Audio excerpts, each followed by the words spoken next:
அவன் அனுப்பிய தூதர்களை நம்பி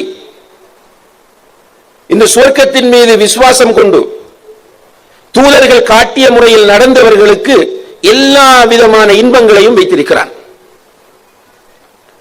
எவ்வாறான இன்பங்கள் என்றால், நபிகள் நாயகம் ஸல்லல்லாஹு அலைஹி வஸல்லம் அவர்கள் சொல்கிறார்கள், ஃபீஹா மா லா ஐனுன் ரஅத், எந்த கண்ணுமே பார்த்திருக்காத, லைஃப்ல இந்த உலகத்தில் பிறந்த எந்த ஒரு மனிதனுமே அவனுடைய வாழ்க்கையில் பார்த்திருக்காத இன்பங்கள் இருக்கின்றன. வலா உதுனுன் சமிஅத், இந்த உலகத்தில் பிறந்த எந்த மனிதனுமே கேட்டிருக்காத இன்பங்கள் இருக்கின்றன. வலா ஹதர அலா கல்பி பஷர், எந்த ஒரு மனிதனுடைய உள்ளத்திலும் தோன்றாத இன்பங்கள் எல்லாம் அந்த சுவர்க்கத்தில் நிறைந்து போயிருக்கின்றன என்று நபிகள் நாயகம் ஸல்லல்லாஹு அலைஹி வஸல்லம் அவர்கள் சொல்கிறார்கள். இன்பம் தான் அங்கே, சுகம், சந்தோஷம், மகிழ்ச்சி என்பதை தவிர வேறொன்றும் சுவர்க்கத்தில் கிடையாது. சுவர்க்கத்தை படைத்த அல்லாஹ் அந்த சுவர்க்கத்திற்கு 8 வாசல்களை வைத்திருக்கிறான். 8 வாசலும் மூடப்பட்டிருக்கும். மலக்குகள் அதற்கு சுவர்க்கத்திற்கு பொறுப்பாக அல்லாஹு தஆலா ரிதுவான் அலைஹிஸ்ஸலாம் என்கிற மலக்கை நியமித்திருக்கிறார்.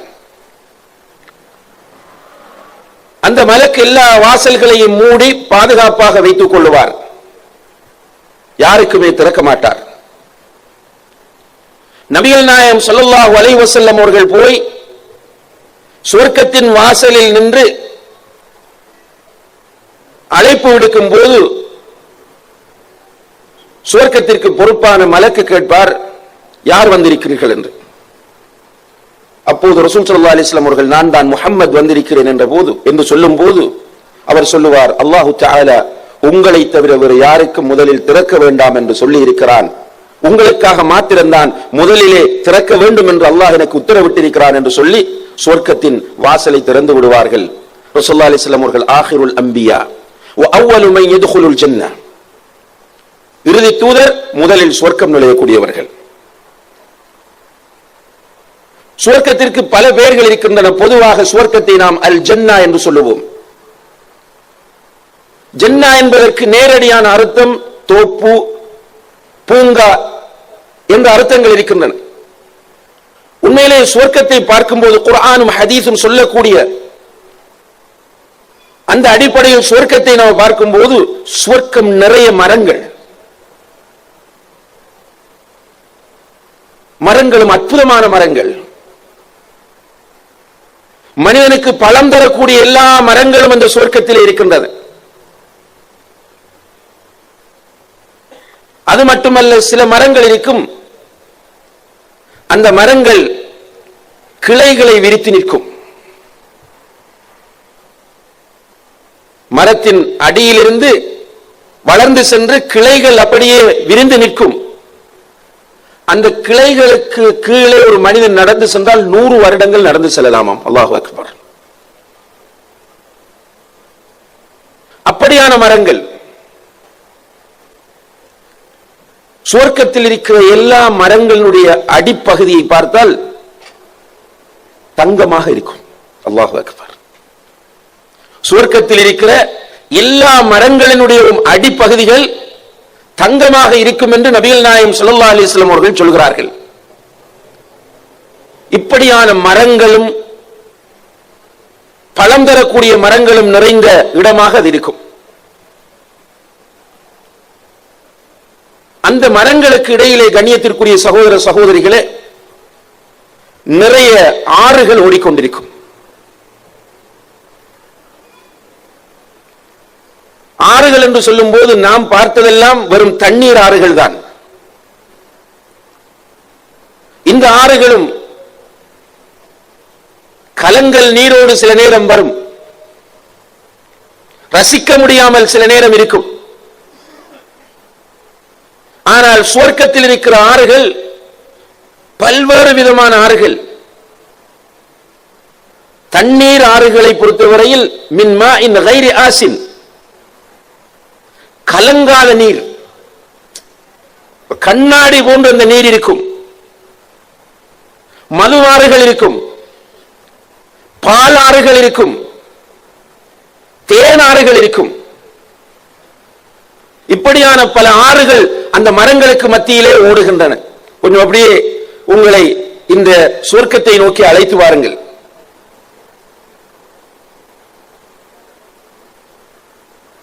மரங்கள், மரங்களுக்கு மத்தியிலே ஆறுகள், அதற்குள் அற்புதமான வீடுகளும் மாளிகைகளும். அந்த வீடுகளும் மாளிகைகளும் எப்படி இருக்கும் என்றால், சில வீடுகள், சில மாளிகைகள் வெறுமனே தங்கத்தால் மாத்திரம் கட்டப்பட்டிருக்கும். லா ஹவ்ல வலா குவத்த இல்லா பில்லாஹ். வெறும் தங்கம், பியூர் தங்கம், ஃபுல் அண்ட் ஃபுல் தங்கம். இன்னும் சில மாளிகைகளை பார்த்தால் முழுக்க முழுக்க வெள்ளி.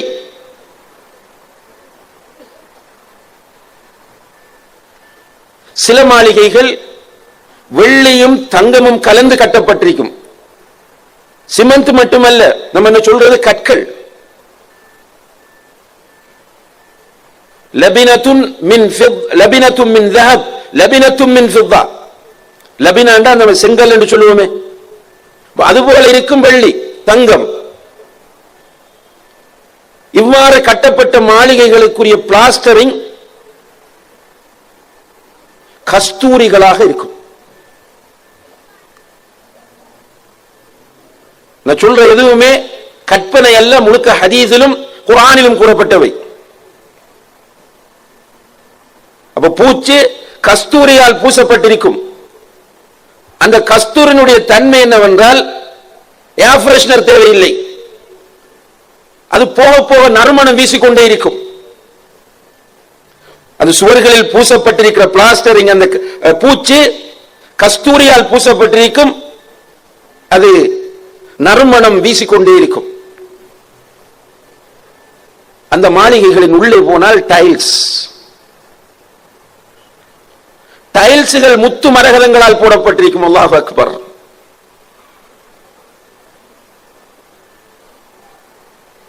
இவ்வாறான மாளிகைகள், அந்த மாளிகைக்குள் இருக்கக்கூடிய பெட்ரூம் செட்டுகள். குர்ஆனில் அல்லாஹ் தஆலா சொல்கிறான், ஃபீஹா சுருரும் மர்ஃபூஆ, உயர்ந்த கட்டில்கள் அங்கே இருக்கும். வனமாரிகு மஸ்ஃபூஃபா, அந்த கட்டில்களில் அணி அணியாக தலையணைகள் போடப்பட்டிருக்கும்.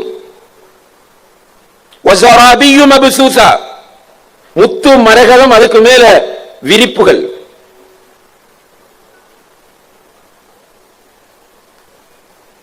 பெட்ரூம் செட்டை பற்றி அல்லாஹ் குர்ஆனில் சொல்கிறான்.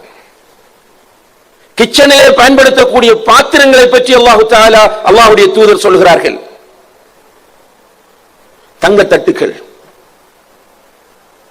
வெள்ளி தட்டுக்கள். சகோதரிகளே, வெள்ளி தட்டுனால் நமக்கு இப்போது ஒரு வெள்ளி தான் தெரியும்.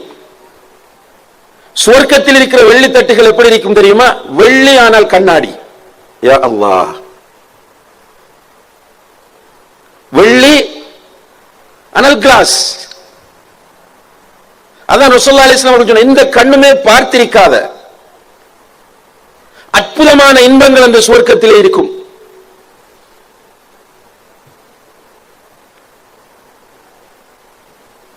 வெளியிலே அல் கௌசர் என்ற ஒரு ஆறு இருக்கும். அதுபோன்று ஏனைய நான் ஏற்கனவே குறிப்பிட்ட நிறைய ஆறுகள். அதற்கு பக்கத்திலே அழகிய மரங்கள், அந்த மரங்களின் கிளைகள் விரிந்திருக்கும். அதற்கு கீழே பெஞ்சுகள் இருக்கும்.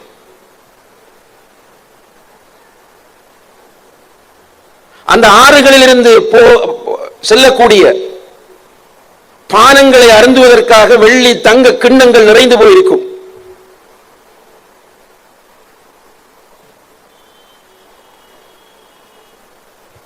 தோப்பு, பூங்கா, பலவிதமான மரங்கள், தங்க வீடுகள், வெள்ளி வீடுகள், தங்கமும் வெள்ளியும் கலந்த வீடுகள், வீட்டின் உள்ளே இருக்கிற இந்த அற்புதமான பர்னிச்சர்ஸ், ஆற்றோரங்களில் இருக்கிற அந்த கிண்ணங்கள், இவைகளை எல்லாம் தாண்டி சுவர்க்கத்திலே அல்லாஹு தஆலா சந்தைகளையும் அமைத்திருக்கிறான். அல்லாஹு அக்பர். சுவர்க்கத்தில் சந்தைகள் இருக்கின்றன.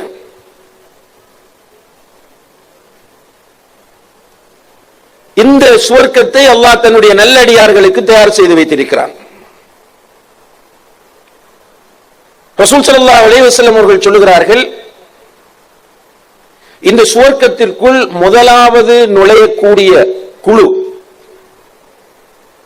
எப்படி இருப்பார்கள் என்றால், முழு நிலவு போன்று பிரகாசமாக இருப்பார்கள். சுவர்க்கத்திற்குள் நுழையக்கூடிய முதலாவது பேட்ச் முழு நிலவு போன்றிருப்பார்கள் என்றால் என்ன அர்த்தம்? எல்லோரும் அழகாக மாறிவிடுவார்கள். சுவர்க்கத்திற்குள் நுழையக்கூடிய அனைவரும் மிக அழகிய தோற்றத்தில் இருப்பார்கள், அழகின் சிகரத்தில் இருப்பார்கள்.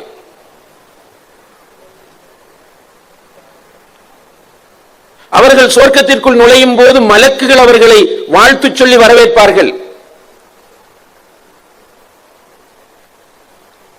சலாம் கூறி வாழ்த்து சொல்லி மலக்குகள் அவர்களை வரவேற்பார்கள். அவரவருக்கு என்று ஒதுக்கப்பட்ட மாளிகைகளுக்குள் அவர்கள் போய் சேருவார்கள். அல்லாஹ் ரிசர்வ் பண்ணி வச்சிருப்பார். அந்த மாளிகைகளுக்குள் அவர்கள் போவார்கள். அதிலே ஆண்களுக்கு 2 மனைவியர்கள் கொடுக்கப்படுவார்கள்.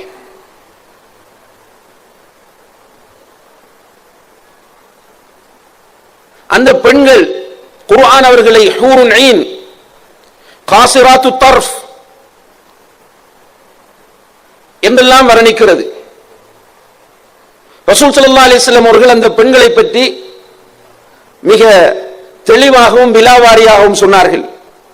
எப்படி அவர்கள் அழகு என்று சொன்னால், சுவர்க்கத்திலே ஒரு முஃமினுக்கு கொடுக்கப்படுகிற அந்த ஹூருன் ஐன் என்ற பெண் எந்த அளவு அழகு என்று சொன்னால், சுவர்க்கத்திலிருந்து அவள் பூமியை எட்டி பார்த்தால் அப்படி பூமி பிளாஷ் பண்ணுமாம். அல்லாஹு அக்பர். பூமி அப்படியே பிரகாசித்து விடும். அந்த பெண் அணிந்திருக்கிற முந்தானை அல்லாஹ்வுடைய தூதர் சொல்லுகிறார்கள், உலகத்தில் உள்ள அனைத்தையும் விட சிறந்தது. அந்த பெண்களுடைய உடல் அமைப்பை பற்றி குர்ஆன் சொல்லுகிறது. ரசூல் ஸல்லல்லாஹு அலைஹி வஸல்லம் அவர்கள் சொல்லுகிறார்கள், அந்த பெண்கள் எப்படி இருப்பார்கள் என்றால், அழகின் உச்சகட்டத்தில் இருப்பார்கள். அதை போன்ற ஒரு அழகை இந்த உலகத்தில் நீங்கள் பார்த்திருக்கவே மாட்டீர்கள்.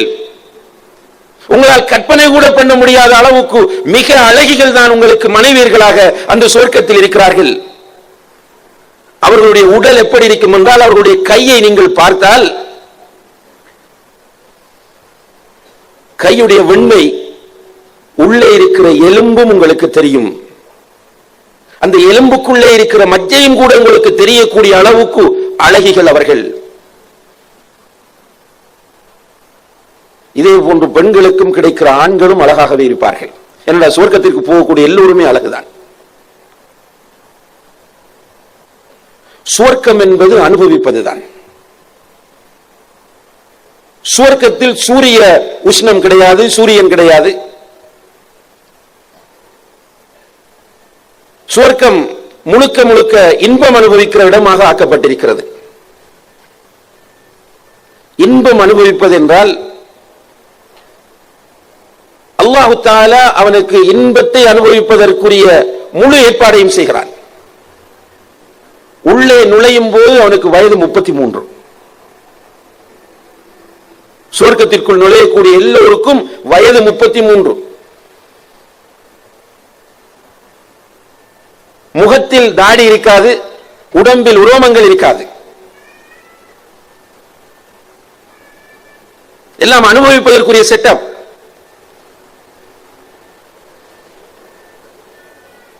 அல்லாஹு தஆலா உள்ளே போகும்போதே சொல்லுவான், நன்றாக நீங்கள் அனுபவியுங்கள்.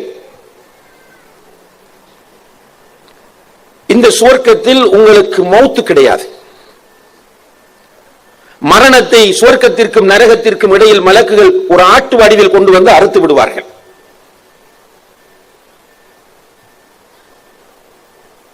நரகத்திலும் மௌத்து கிடையாது, சுவர்க்கத்திலும் மௌத்து கிடையாது. சுவர்க்கத்தில் அந்த மனைவி அனுபவிக்க வேண்டும், எனி டைம் அந்த மனைவி ரெடியாக இருக்க வேண்டும் என்பதற்காக இயற்கை உபாதைகள் எதுவுமே கிடையாது. ரசூல் ஸல்லல்லாஹு அலைஹி வஸல்லம் அவர்கள் சொன்னவை நான் சொல்லக்கூடிய அனைத்தும், அவர்கள் சிறுநீர் கழிக்க வேண்டும், டாய்லெட் போக வேண்டும் என்ற பிரச்சனை கிடையாது, மாதவிடாய் கிடையாது, சளிகள் உற்பத்தியாகுவது கிடையாது, நோய்கள் ஏற்படுவது கிடையாது. மிக ஹெல்த்தியாக, ஆரோக்கியமாக, இளமையோடு என்றும் இருப்பார்கள். இந்த உலகத்தில் ஒரு மனிதன் ஒரு பெண்ணை திருமணம் முடிப்பதற்காக வேண்டி போய் பெண் பார்ப்பான். அப்போது அந்த பெண் அவனுக்கு பிடித்து விட்டால் அவளை விட அழகி அவனுக்கு யாருமே இருக்க மாட்டார்கள். அவள்தான் எல்லாம் என்று ஆகிவிடும். திருமணம் முடித்து ஒரு 3-4 மாதங்கள் போகும்போது கொஞ்சம் கொஞ்சமாக அவனுக்கு போர் அடிக்க ஆரம்பிக்கும். இயற்கையாகவும் அந்த பெண் ஒரு குறிப்பிட்ட காலத்தை அடையும் போது அவர்களுடைய அந்த கட்டுடல் குறைந்து, அழகு குறைந்து, அவர்கள் இவனுக்கு பெரிய அளவுக்கு விருப்பமானவர்களாக ஆகுவதில்லை. ஆணுடைய நிலைமையும் அப்படித்தான். வயசு போக எல்லாமே குறைந்து கொண்டு வரும். சுவர்க்கத்தில் நுழையக்கூடியவர்கள் 33 வயதை உடையவர்கள். முதல் குரூப் சந்திரனை போன்று பிரகாசமாக இருப்பார்கள். அவர்கள் மனைவியோடு என்ஜாய் பண்ணுவார்கள். எந்த நேரமும் அந்த மாளிகையில், அது தங்க மாளிகையாக இருந்தாலும், உயர்ந்த பெட்டாக இருந்தாலும், சொகுசான இடமாக இருந்தாலும், எந்த நேரமும் அந்த இடத்திலே உட்கார்ந்திருப்பது போர் அடிக்கும் அல்லவா? எனவே சந்தைக்கு செல்வோம் என்று சந்தைக்கு போய் அவன் பர்ச்சேஸ் பண்ணும் போது சந்தையிலே ஒரு காற்று அடிக்கும். அந்த காற்று அவனை தடவி கொண்டு செல்லும். அவன் பொருட்களை வாங்கிக் கொண்டு வீட்டுக்கு வருவான். மனைவி பார்த்து விட்டு சொல்லுவார், மாஷா அல்லாஹ், நீங்கள் போகும்போது இருந்ததை விட உங்களுடைய அழகு அதிகரித்திருக்கிறது. இதெல்லாம் யதார்த்தம். இந்த உலகத்தில் கணவனுக்கு மனைவி பொய் சொல்லுவது, மனைவிக்கு கணவன் பொய் சொல்லுவது போன்ற நடிப்பு கிடையாது. உண்மையாகவே இவனுடைய அழகை பார்த்து மனைவி பிரமித்து போகிறாள். இவன் பார்க்கிறான், வீட்டில் இருந்த மனைவி அவளும் மிக அழகாக மாறி இருக்கிறாள். போக போக அழகு கூடிக்கொண்டே இருக்கும். 2 பேருமாக சும்மா சுற்றுவோம் என்று வெளியே வருவார்கள்.